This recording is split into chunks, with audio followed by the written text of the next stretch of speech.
맘속에 소망이 퐁퐁 피어요. 내 맘속에 사랑이 넘쳐 흘러요. 그리스도를 통한 하나님 선물. 언약의 여정 걸어나갈 때 날마다 새롭게 해주시고, 언약의 여정 걸어나갈 때 날마다 새 힘 주세요. 내 맘속에 기쁨이 샘솟아요. 내 맘속에 기도가 즐거워요. 내 맘속에 감사가 넘쳐 흘러요. 그리스도를 통한 하나님 선물.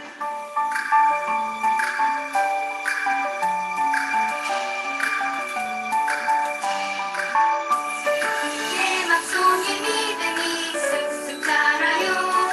내 맘속에 소망이 퐁퐁 피어요. 내 맘속에 사랑이 넘쳐 흘러요.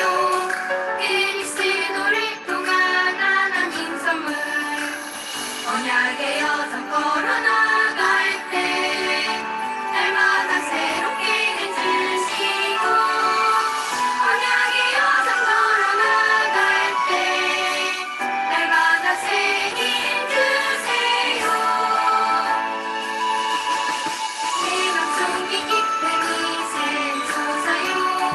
내 맘속에 기도가 즐거워요. 내 맘속에 감사가 넘쳐 흘러요. 그리스도를 통한 하나님 선물. 그리스도를 통한 하나님 선물.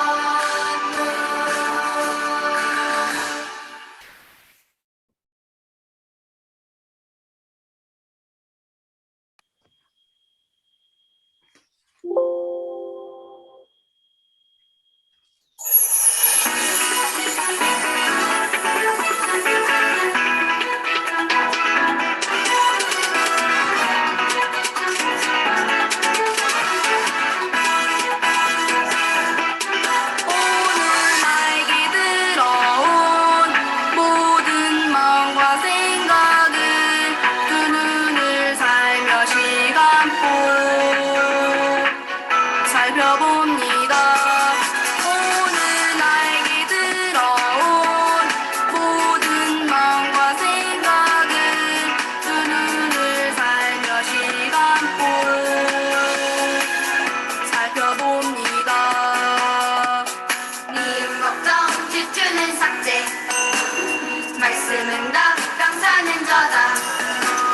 나를 속이는 어둠을 그리스도 이름으로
우리를 대표해서 우상혁 집사님 기도해 주실게요.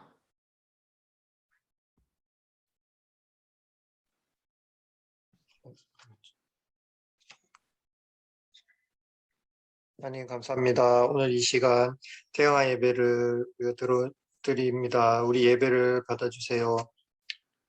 신자의 10가지 비밀이라는 주일 강단을 다시 한번 우리 마음에 새기는 시간이 되게 하시고 우리 후대들에게 예수 그리스도 복음을 잘 전달하는 부모 역할을 잘 감당할 수 있도록 우리에게 힘과 지혜를 허락하여 주세요. 아픈 태영아 가족이 있습니다. 이 시간 주님이 치유하여 주세요.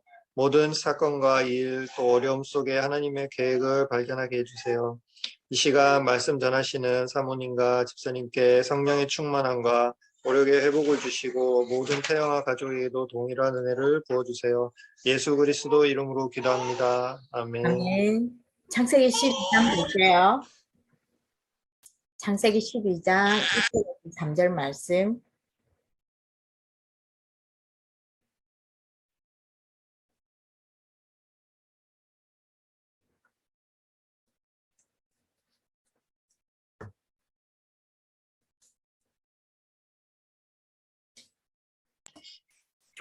조금 울리더라도 같이 합독을 할게요. 12장 1절에서 3절 말씀 같이요. 여호와께서 아브라함에게 이르시되 너는 너의 너의 고향과 친척 아비 집을 떠나 내가 내가 내게 보여줄 땅으로 가라. 내가 내가 너로 너로 큰 민족을 이루고 내게 복을 주어 내 내 이름을 이름을 창대하게 하리니 너는 복이 될지라. 너니 될지라. 너를 축복하는 자에게는 내가 복을 내리고 너를 저주하는 자에게는 내가 저주하리니 땅의 모든 족속이 너로 말미암아 복을 얻을 것이라 하신지라. 아멘. 이거 제가 옛날 성경책이네요. 자, 볼게요. 이제 신앙의 발판 10가지를 넘어서서 이제 성도의 10가지 비밀인데요. 이 신앙의 배경이 된 것이 물론 아브라함을 갈대아 우르를 떠나게 해서 가나안 땅으로 가는 그 길에 이스라엘 백성들이 노예로 가고 포로로 가고 속국으로 가는 그 과정 속의 10가지 비밀을 이야기하는 거예요. 말씀은 창세기 12장 1절에서 3절이지만 이스라엘 백성들이 계속 가는 그 길에 노예로 포로로 속국으로 그 살아가는 그 삶 속에 하나님이 일하시는 그걸 가지고 정리를 한 거예요. 그래서 이제 영적 자립 독립이 원해서 한 것이 아니고 포로로 가고 노예로 가니까 자립을 할 수밖에 없는 독립이 되어질 수밖에 없는 그 상황인 거예요. 내가 노예로 가고 포로로 가 있는데 속국이 되어져 있는데 여기에서 말씀을 계속 받을 수도 없고 일단 거기 처해진 곳에서 그 내놓고 신앙생활을 할 수 있는 그런 상황이 아닌 거예요. 그래서 독립할 수밖에 없어요. 도와주는 사람이 없어요. 도와주는 사람이 없고 그 여건과 그 상황 속에서 살아남아야 되는 그 상황이 되어진 거죠. 근데 이럴 때에 삼위일체 하나님이 함께 하신다는 그걸 붙잡고 이제 결론으로 연결되어지는 것과 같은 이야기인데요. 하나님께 질문해 보는 거예요. 이 상황 속에서 나는 질문하는 거예요. 독립이 되어질 수밖에 없는 거예요. 그 우리가 마찬가지인 거죠. 교회 모여 있을 때는 여러 명이 같이 있지만 우리 아이가 가는 그 유치원에 그 어린이집에 복음 가진 아인 렘넌트는 우리 자녀 한 사람일 수도 있다는 거죠.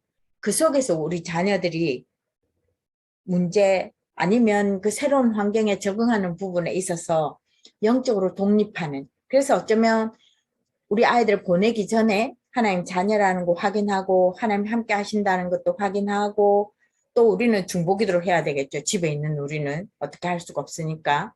그 다음에 또 우리 남편들도 마찬가지예요. 교회에 모여 있으면 이렇게 저렇게 있지만 직장에 가면 복음 가진 사람이 그리 많지가 않다는 거죠. 또 그 속에서 나는 또 어떻게 하나님의 인도를 받아가면서 살아가야 될지 이게 영적 자립 독립이에요.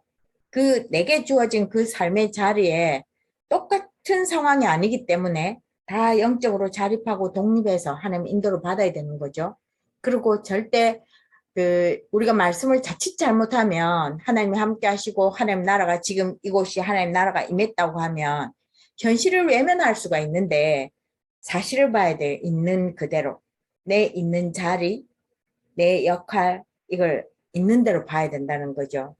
민족 복음화, 237 복음화 이래서 너무 큰 것만 바라보고 또 내 현실을 외면하고 이게 아니고 하나님 앞에서 성실한 삶으로 인정받아가는 하나님 앞에 우리가 직장 생활에서도 하나님의 사람으로서 살아가는 거잖아요. 때로는 인정을 못 받더라도 하나님 앞에서 살아가고 있으면 언젠가는 하나님께 인정받으면 사람에게도 인정받는 날이 오는 거죠. 단지 그 시간이 금방일 수도 있고 좀 시간이 걸릴 수도 있고 사실을 보고 낮은 곳에서 출발하는 거. 근데 우리의 그 품은 꿈은 미래를 보고 크게 봐야 되는 거예요. 현실에만 안주하면 안 되고 우리가 사는 삶의 자리는 가장 낮은 곳에서 사실대로 출발을 하되 우리가 가지고 있는 마음의 품은 우리의 비전은 237 복음화를 품고 있어야 되는 거예요. 그래서 이게 잘 균형을 이루어야 되는 거죠. 역발상은요. 내가 사실대로 하고 있으면서 아까도 이야기했잖아요. 노예로 포로로 유대인들은 계속 전쟁에서 늘 모함도 받고 똑똑하니까 이용도 당하고 그래서 어느 자리에 가든 우리가 있는 자리에서 우리가 가지고 있는 걸 다 발휘할 수가 없어요. 드러낼 수가 없으니까 늘 유대인들이 그랬고 이스라엘 백성들이 그랬단 말이에요. 언뜻 보면 사람들이 볼 땐 노예의 자리고 그다지 높은 자리가 아니에요. 높은 자리를 올라가면 실제로 그때 당시에 나라를 다스리는 사람의 교회를 치면 중직자 역할을 감당하는 참모 역할을 감당하는 그런 일들을 한 사람들이 유대인들이란 말이에요. 그래서 사실대로 확인을 하되 이 틀을 깨버리지 않으면 요 틀 안에만 있으면 우리는 아무것도 할 수 없는데 그 반대쪽에 역발상인 거죠. 그렇게 차지해서 실제적인 주인은 별로 없지만 나라도 크지는 않지만 경제력 뭐를 다 지금도 세계를 몇 프로 안에 다 들어가 있잖아요. 틀을 깨버려야 된다는 거예요. 우리가 이제 사람들이 보는 그 자리, 사람들이 보는 그 명예 없다 하더라도 그 반대쪽에 하나님의 인도를 찾아가서 우리가 할 수 있는 밑에도 나오지만 그 서밋의 자리에 우리가 가게 되는 그걸 봐야 되기 때문에 이 틀을 깬다는 게 쉽지가 않은데 하여튼 계속 우리의 생각은 말랑말랑하게 하나님 인도받아가고 성령 인도받아가는 그런 곳이 되어져야 된다는 거죠. 그 다음에 우리가 가지고 있는 별 볼 일 없이 보이지만 우리가 가지고 있는 성령 충만, 그리스도 이것이 다른 사람을 살리는 자. 그러니까 모르겠어요. 지금은 여유가 없고 사람들이 또 자기 고민을 옆 사람한테 잘 틀어놓는 시대가 지금은 아니더라고요. 근데 그 중에 우리가 하는 일들이 우리가 하는 삶이 다른 사람을 살리는 그 그리스도의 성령 충만함이 우리를 통해서 빛을 발하는 거죠. 주변에 흑암을 무너뜨리고 그 부분에 우리가 어떤 자부심이 있어야 되고 그 부분을 놓치면 안 되죠. 그 다음에 우리에게 위기가 왔다면 그 속에 하나님 계획이 다 숨겨져 있다는 거예요. 그래서 하나님이 준비된 역사를 보게 된다는 거. 작은 위기일 수도 있고 큰 위기일 수도 있고 아니면 어쩌면 지금 아무 일 없을 수도 있는데 위기가 있다면 하나님 계획이 그 속에 숨겨져 있어서 절대 불신앙하면 안 돼요. 하나님 계획이 뭔지 그 찾아가는 그 과정을 자꾸 인도받아야 되는 거죠. 그 다음에 재창조의 역사는 하나님께서 우리를 어떤 자리에 있든지 간에 우리가 리더의 역할을 할 수 있도록 앞서서 막 앞서서 막 설치는 사람이 아니고요. 이걸 하여튼 주도하게 되는 역할을 우리가 하게 되는 거예요. 이게 하나님 주신 그 어떤 힘들이 있는 것 같아요. 제가 착각했을 때는 제가 조금 똑똑해서인 줄 알았는데 아니고 하나님께서 그렇게 하시더라고요. 그래서 요걸 조금 맛을 보셨으면 좋겠고 무경쟁은 우리하고 경쟁할 사람이 없다는 의미도 있는데 싸우지 않고 이스라엘 백성들은 복음화하고 싸우지 않고 리더의 자리 가고 이거 하는 거예요. 우리도 마찬가지로 이제 제 같은 성격이 이제 싸우기 쉬운데 하여튼 이걸 안 하는 성령 충만 성령 충만의 열매로 9가지의 그 성품의 열매를 가지고 싸우지 않고 경쟁하지 않는 그 속에서 우리가 리더 자리 가게 되는 그걸 우리가 하게 되는 거죠.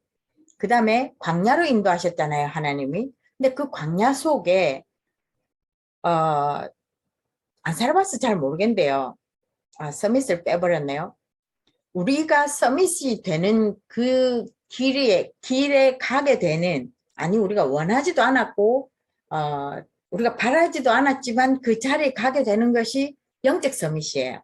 말씀 붙잡고 기도하고 말씀 붙잡고 인도받고 또 우리가 전도 때문에 고민하고 전도 때문에 인도받으려고 몸부림치는 그것이 영적 서밋인데 그러면 자연스럽게 서밋의 자리에 그러니까 세상적으로도 영적으로도 서밋의 자리에 가게 된다는 거죠. 아마 우리 지금 태영아 어미 아비들은 요 자리에 가기는 아직은 조금 이런 감이 있어요. 근데 어느 정도 가면 그 자리에 있게 된다는 거죠. 그 다음에 이스라엘 백성들을 그 출애굽에서 가나안 땅 가는 그 길에 그 광야 생활을 하게 하는 거잖아요. 우리를 지금 보면 그 사막인데 그 속에 하나님이 준비해 놓으신 여러 가지들 우리가 가지고 있는 체질들을 바꿔야 되고 기질들을 바꿔야 되고 하나님을 전적으로 믿게 하는 그 모든 것을 준비시키시고 우리 렘넌트들을 그 하나님 능력 다 체험해서 가나안을 정복하게 하는 그 준비하신 과정이 광야 생활이라는 거죠. 그래서 우리는 지금 질문을 해야 된다는 거예요. 이스라엘 백성들의 이 살아온 이 삶을 보면서 우리가 이곳에 있는 이유, 또 우리 주변에 어떻게 살려야 될지, 그 다음에 지금 시대적으로 약간 이제는 조금 우리도 모르게 이렇게 긴장되고 불안하고 왜냐하면 전체 다가 코로나 때문에 자유하다 그러는데 사실은 자유하지가 못하잖아요. 지금 상황이. 자유한다고 막 살면 언제 내가 감염될지 모르고 또 뭐 괜찮게 넘어가는 사람도 있지만 많이 아프게 넘어가고 후유증에 시달리는 사람도 있고 근데 이런 상황에서 왜? 라는 질문을 해야 되는 거죠. 어떻게? 라는 질문도 해야 되고 그 다음에 절대 놓치면 안 되는 것이 내 한 사람 잘 사는 것이 아니고 내 주변을 이번에 5월달에 성교 대회 노래가 계속 237하고 70 계속 나와요. 70 지역, 70 족속, 70인 계속 이야기 나오거든요. 그럼 그 속에 우리가 있어야 되는 거잖아요. 다른 건 다 양보해도 이건 양보할 수 없는 거거든요. 그러면 하나님 앞에 자꾸 질문해요. 우리 가정을 지금 이곳에 어떻게 지금 다 움직일 수 없고 교제가 잘 이루어지지 않는 이곳에서 어떻게 기도하는 질문하는 기도에서 인도받아야 되고요. 계속 목사님이 이 이야기하고 10가지 발판도 이야기하고 10가지 비밀도 이야기하니까 자칫 잘못하면 왜 이렇게 외워야 될 게 많아 왜 이렇게 알아야 될 게 많아 이런데 다 잊어버려도 된다. 그리스도 안에서 모든 것을 하면 된다. 하나님이 함께 한다는 사실 놓치지 않으면 되고요. 하나님 나라가 임하면 다 되는 거죠. 그러면서 우리가 호흡 기도로 성령 충만을 숨을 들이마실 때 성령 충만을 놓고 기도하시고 내뱉을 때 하나님 나라가 임하는 성령 충만함이 내 주변에 영향을 미치는 하나님 나라가 임하는 거죠. 그 기도하면서 그리스도 안에 있는 삶을 24시 말씀 붙잡고 기도하는 것도 중요하고요. 그 말씀 붙잡았으면 무시로 늘 숨을 들이쉬고 내쉬면서 이건 어느 자리에 가도 표시 안 나게 할 수 있는 거잖아요. 그렇게 우리가 그리스도의 빛을 발하는 삶을 우리 모두 다가 같이 살아서 우리 렘넌트들이 이걸 보고 자란 우리 후대가 또 이 일을 지속해 나가는 거죠. 그 비전을 품고 우리가 지금 우리 집 안에 있는 내 그 품 안에 있는 우리 자녀들을 주님의 사람으로 잘 키워내는 어미 아비가 되었으면 좋겠습니다. 정은수 집사님이 영적 문제를 바로 알자 말씀해 주실게요. 네, 영적 문제를 바로 알자. 네. 베드로전서 5장 7절 8절 너희 염려를 다 주께 맡기라. 이는 그가 너희를 돌보심이라. 근신하라 깨어라. 너희 대적 마귀가 우는 사자같이 두루다니며 삼킬 자를 찾나니 라고 하셨습니다.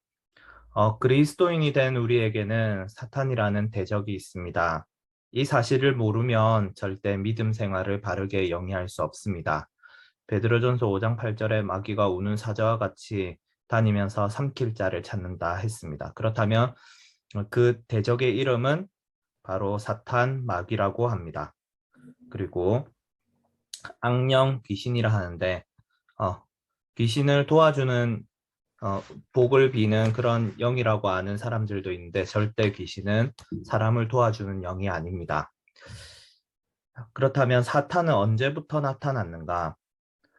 배반한 천사입니다. 공중으로 쫓겨났고 땅으로 쫓겨나 결국 인간을 망하게 하고 있으며 마지막으로는 지옥으로 가게 되는 존재입니다. 사탄의 활동 및 범위입니다. 처음에 뱀을 이용하여 최초의 인간을 유혹했습니다. 그리고 사악한 꾀를 쓰기도 하며 정사 권세자, 어둠 세상 주관자들, 하늘의 악한 영들을 주장합니다. 모든 일을 행한 후에 이룰 걸 다 이루게 하고 마지막으로 다 잃게 만들면서 넘어지게 만들기도 합니다.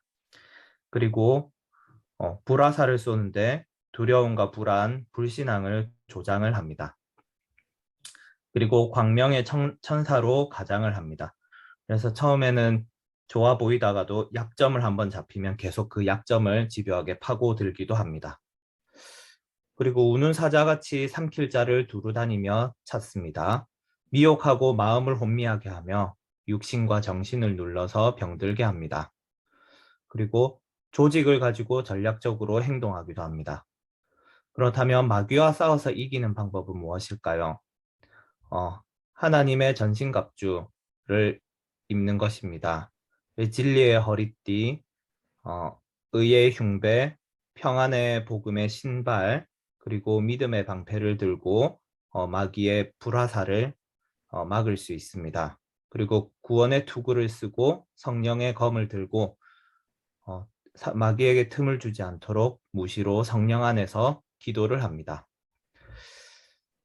전도는 마귀의 권세를 깨뜨릴 수 있습니다. 마지막으로 전도자가 받는 축복 3가지는 영권으로 세상을 정복한다. 하나님이 사탄의 권세를 이기게 한다. 기도 응답을 받는다. 입니다. 네, 이상입니다. 네, 수고하셨습니다.